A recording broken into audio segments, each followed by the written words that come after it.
Rail रोको आंदोलन तुर्तास स्थगित, हरीश पिंपळे यांची माहिती। 3 गाड्यांना मिळणार मूर्तिजापुरात थांबा, भाजपानं दिला होता रेल रोको आंदोलनाचा इशारा, रेल्वे प्रशासनानं दिलं थांब्याबाबतचं पत्र। मूर्तिजापूर रेल्वे स्थानकावर विविध 5 गाड्यांचा थांबा मिळावा याकरता शहर भारतीय जनता पार्टीनं आमदार हरीश पिंपळे यांच्या नेतृत्वात 2 एप्रिल रोजी रेल रोको आंदोलनाचा इशारा देण्यात आला होता।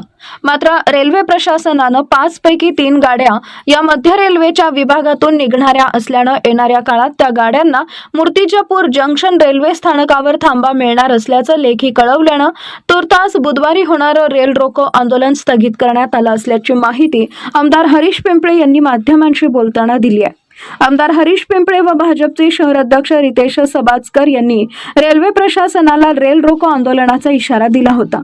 याची आंदोलनाची दखल घेत 1 एप्रिलच्या रात्री उशिरा मध्य रेल्वे विभागातून धावणाऱ्या अमरावती पुणे हुतात्मा एक्सप्रेस, अमरावती तिरुपती एक्सप्रेस व नागपूर अहमदाबाद प्रेरणा एक्सप्रेस या 3 गाड्यांना येणाऱ्या काळात मूर्तिजापूर रेल्वे स्थानकावर थांबा देण्याचं पत्र देण्यात आलेलं आहे। तर उर्वरित पुरी अहमदाबाद सुपरफास्ट एक्सप्रेस आणि यशवंतपुरम एक्सप्रेस या गाड्यांच्या थांब्याबाबत रेल्वे बोर्डाकडे मध्य रेल्वेकडून प्रस्ताव पाठवून निर्णय घेतला जाणार असल्याचं यावेळी सांगण्यात आले असल्याची माहिती हरीश पिंपळे यांनी दिली आहे।